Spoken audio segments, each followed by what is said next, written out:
家好，今日咧好高興咧嚟到我哋Dr. Carlos 嘅辦公室，咁我哋咧就好耐冇見啦，咁就有機會咧同Dr. Carlos 傾一傾咧關於最近我哋嘅移民局嘅新狀態。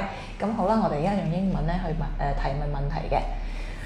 Right, long time no see, since it's been a while to our channel.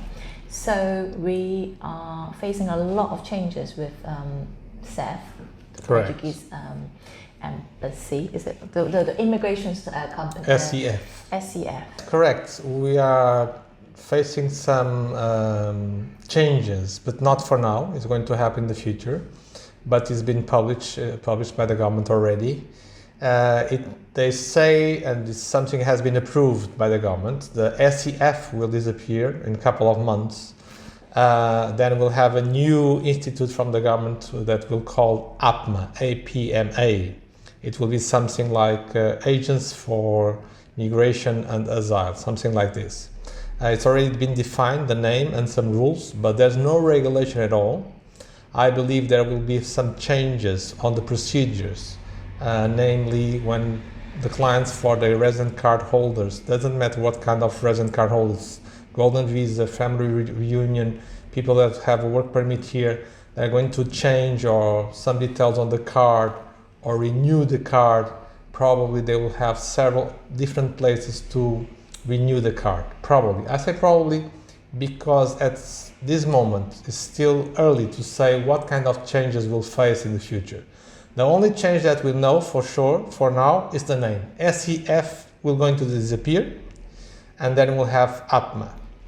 In the previous news report I saw, basically SEF is going to belong to a policing kind of government entity, am I right? Yeah, you know, the government has been fighting with the small parties for changing some regulations, something about when they every year when you have to approve the budget for the next year, for the following year for the government, they always have to fight with each other to approve several regulations here, regulations over there, and this was coming, the change of the sigla SEF for a different one is not changing the name. Actually, SEF is going to be shut down for good. So all the team member will be... Well, it's most of the people working on SEF at this moment.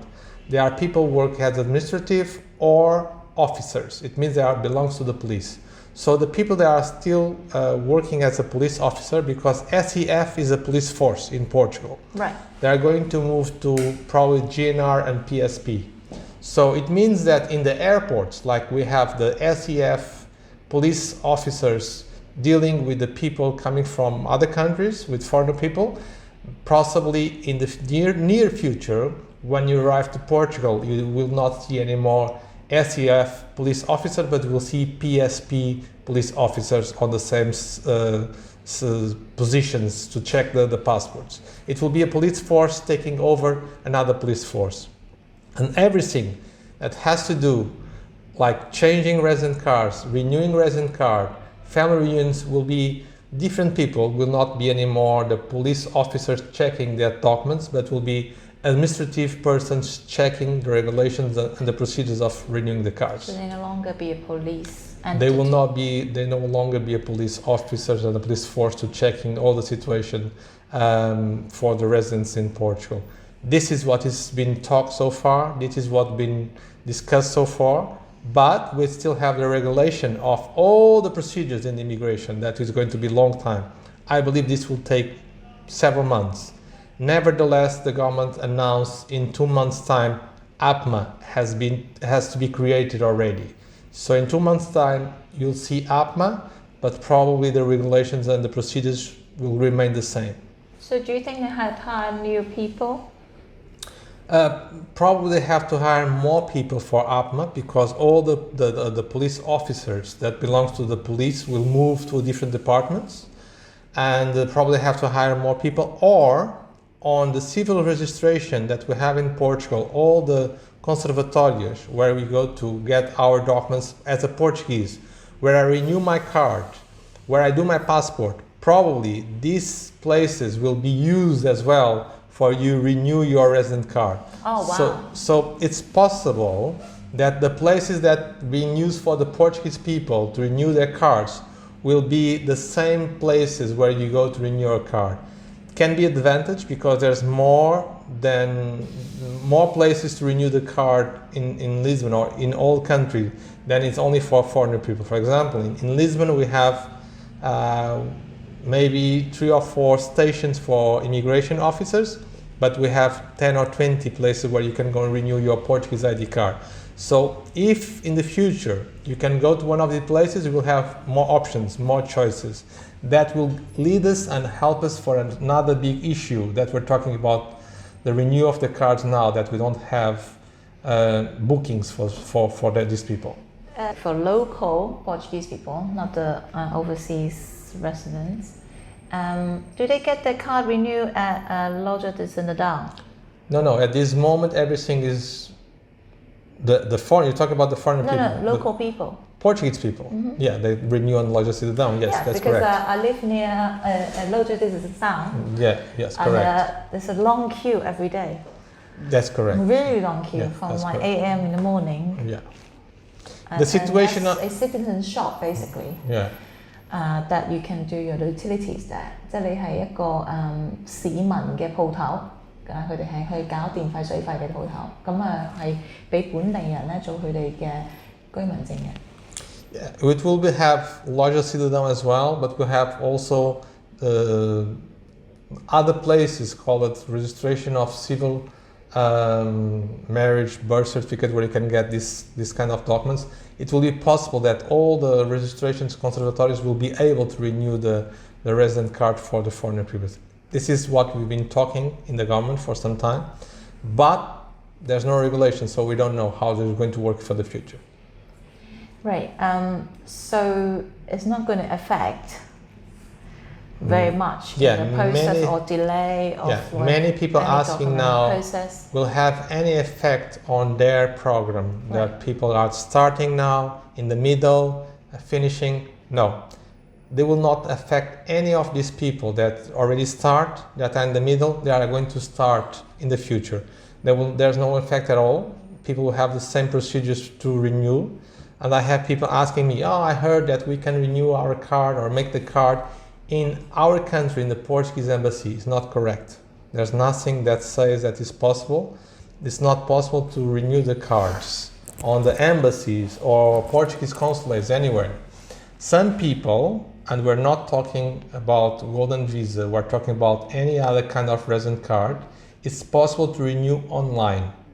So if you have your card and you have been registered to the website of CEF at this moment, it's possible to renew your card online, but I repeat, it's not for golden visa holders. Okay, it's not for golden visa holders. No. And it's not for all kind of resident cards, only some specific resident cards. Misunderstanding in terms of resident card and fingerprinting. I think something I like to know. Somebody told me you can get your fingerprint done, your first resident card in Portugal without coming here. Yeah, it's what I was telling you. Is that possible? It's not possible. It's not possible because at all. somebody told me, through the grapevine, that I heard someone managed to obtain their resident card in their own home in Hong Kong without coming over here. It's not correct. The first card. Yeah, that is not correct. That is not the fact. It's for sure a rumor or someone that is trying to make something different. It's not possible. It's not correct, and is by law is not allowed to get fingerprint in their country so far. What about fingerprint collecting? You just mentioned like you're not allowed to collect your fingerprint in your own home country. Some client will collect the fingerprint in England. No. Can they do that to apply for the golden visa? No. The golden visa holders, they need to travel to Portugal. Before that, they need to get a booking, an appointment to go to the immigration. And it's at the Portuguese immigration in Portugal, not any kind of consulate or embassy. It's in Portugal, they have to come. And it's in Portugal they have to collect the fingerprints and all the biometrics. Somebody told me you can collect a fingerprint in England For what? and send it to the Portuguese embassy They're going to collect the fingerprints where? in a English police station. To do what? We To don't have... send it to Portuguese embassy because that's the correct fingerprint. No. The fingerprints are collected in Portugal, that's it. There's no way to collect in another country.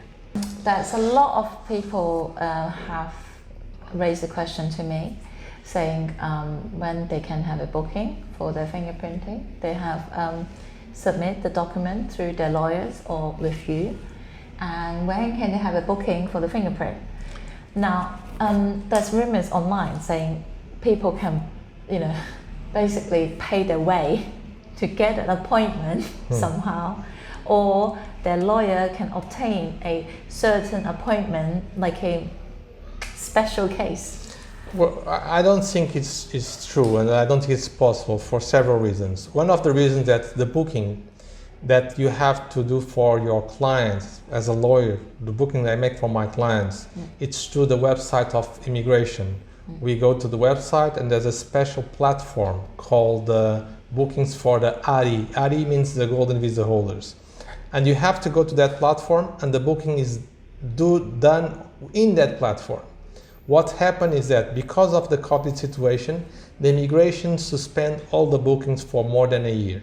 That's the reason why the immigration say all the Golden Visa holders that already have a resident card, even expired, can use until 31 of December 2021. So it means that I hope next year they'll change a little bit the procedure, but the people that that have the resident card expire in January this year can use the card until the end of the year. The new applicants that they never make any kind of appointment to come and collect the fingerprints and the biometrics in Portugal, we are fighting to make a booking. I can tell you that the booking started about 2 months ago when they open and they launch some advertising on internet, open bookings for this, open bookings for that. But this is only to show that they are working on it. Actually, when they open the bookings for the Golden Visa holders on that specific platform where you have to book, I can tell you I was with my team ready to book for our clients, and the system allows us to make a few bookings in 3 minutes. After 3 minutes, all bookings are gone. So in 3 minutes, we could book only a few clients we book in September for October. In October, they also open a few bookings for November. And this month, probably, they will open a few bookings for December. So we are booking every month a few clients. Sorry to interrupt you. When you say few bookings, I can tell many? I can tell you that I book no more than 30 clients. And my universe of clients is more than 500. I like to delve deep of really that situation what you're talking about, because it seems to me a lot of bloggers or people out there saying it's really easy, there's loads of space. It's not true. Can we actually just clarify how difficult it is for you? Let me tell you, when they opened in September, the system was open in September for 3 minutes. In 3 minutes, 3 minutes. After 3 minutes, all the bookings were gone, disappear. We are making bookings, and at the same time, we can see all the booking times gone. And I'm not talking about Lisbon, I'm talking about whole country. All the immigration places that they're allowed to make bookings, okay? And just I give my example. I have more than 500 clients at this moment. Each client I'm talking about, each family, 3-4 people per family. If we multiply 500, so only 500. 2,000 people. Yeah, more than 2,000 people that needs to get the booking just for my law firm. Just imagine other law firms also dealing with the same situation. And I know many colleagues, any other lawyers, they call me, they talk to me, they're facing the same problem and they want to book. We face several problems. First problem, there's no enough bookings. And the bookings are marked for the following months. So just imagine we are on 26 September or 27 and they open bookings for 1st of October. How can the clients have time to prepare all in that time to prepare everything to travel on day one. Of course, we have to book 1 month later. It means when we start booking, all the dates gone. Why do they have such a limit, do you think? Because they stay 1 year closed. Stay more than 1 year without bookings. At this moment, they have thousands of people, as I explained. Just from my side, we have more than 2,000 people. Just imagine, multiply this for 3, 4, 5 law firms with the same numbers. Actually, I can tell you, my law firm is probably one of the biggest with a major number of clients. Probably there's 2 or 3 more. So just multiply this with 2,000, 3,000, 4,000 people wants to book at the same time. Obviously, it's a big shortage of appointments.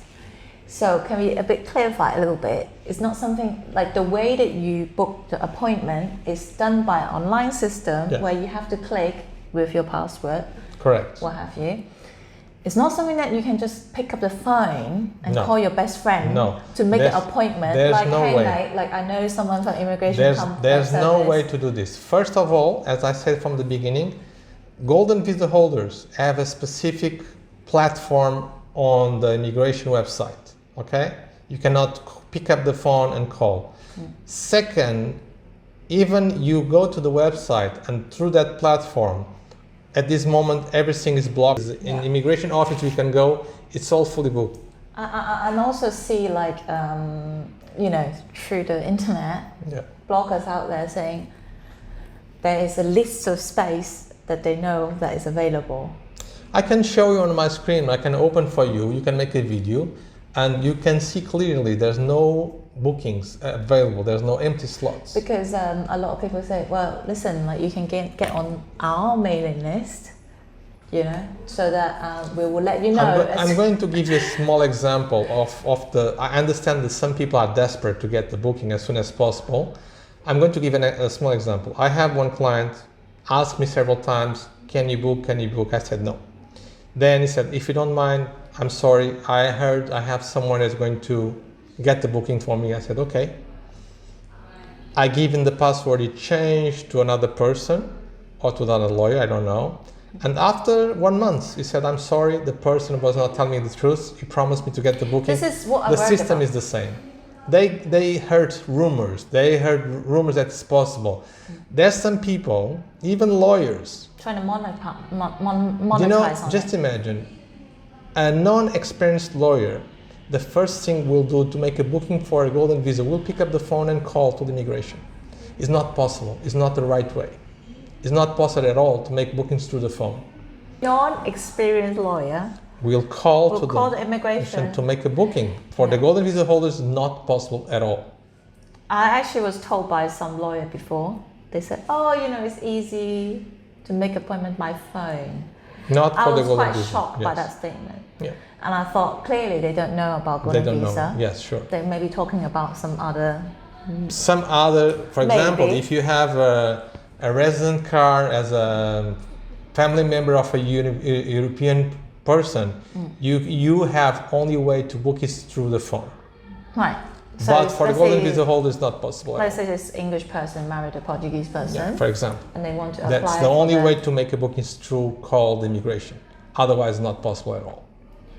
So obviously, it's a different platform, and it's a different kind of application. Correct. People have to understand that. Correct. But that's what I think is so important for us to make this video, is to actually tell people, although a lot of people are very desperate to get the resident card done, but please don't fall into that trap, because a lot of people out there are trying to make money out of this situation. At this moment, I have people traveling from their countries to Portugal and say, well, I'm going to stay here for 1 week, 2 weeks, 3 weeks, please find me, get me a booking. And they wait. Yeah. So there's only one way of getting a booking on that time is, for example, someone cancel a booking, and then the system will release that booking.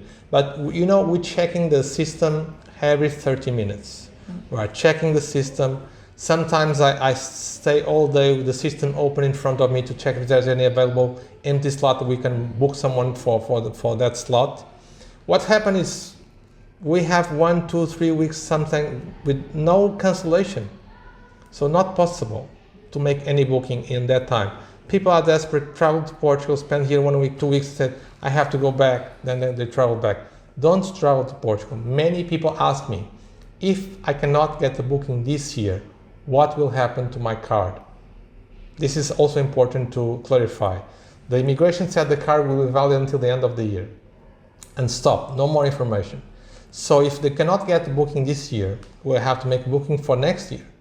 So it's not the client's fault, it's not the applicant's fault. If there's no bookings, if there's no way to make the bookings, the immigration next year will have to accept the file. And they have to understand that the client wants to book, there's no available bookings, he could not travel, so they will accept the file for sure. I have no doubts on this, and there's no other way to accept these facts. The immigration don't have the capacity of making enough bookings for this year. And for sure, next year, I believe if they don't open more months for people to choose, we'll facing the same problem. But what if you're talking about the extension of the card? Yeah, like after 2 years, you get one card and then... You have to renew your the card. card, yes. So if extended, would that year be calculated into the yes fact? Some clients said, well, I will be finished 5 years, for example. Right, and then because it's being extended yes. for a year, would that be into the calculation? Of course it will be. Due to the delay of the immigration? It's not the client's fault. For the same reason that they cannot get the booking, it cannot have been limitation on the counting of the time because of the situation. So they will count when you complete 5 years, including for 1 year or 2 years that he could not renew the card. So I hope that we have answered the questions about renewal of card, and please have faith in system that they're gonna release more space. I believe that next year will be a little bit different because they have to find a solution to solve the problems of the people who are waiting for a long time.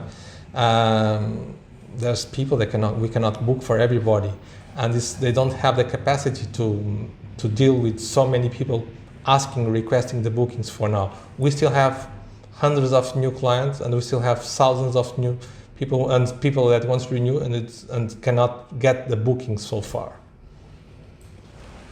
Right, your firm managed to book some appointments. Yeah, but in 3 minutes is what we could do. We managed to book some people for October. We managed to book some people for November. We hope we can manage to book some people for December when the immigration opens. And we never know. The situation that they don't inform us when they will open. They don't tell us the date, they don't tell us the hour. I can tell you last September, they opened on 27 or 28, I don't remember, at 6 o'clock evening. So you have to be prepared on that time. They never tell us we're going to open tomorrow. They never tell us they're going to be 5 o'clock. They just tell us they're going to open, that's it. And then we have to wait. Because they know that people are going to rampage, basically, on the space that they have. Great, thank you very much for your time, Dr. Carlos. And 好希望咧可以答到你哋嘅所需要嘅問題。咁如果有啲咩問題嘅話咧，就喺我哋嘅video comment below 啦，咁或者係WhatsApp 俾我哋啦。好，再見。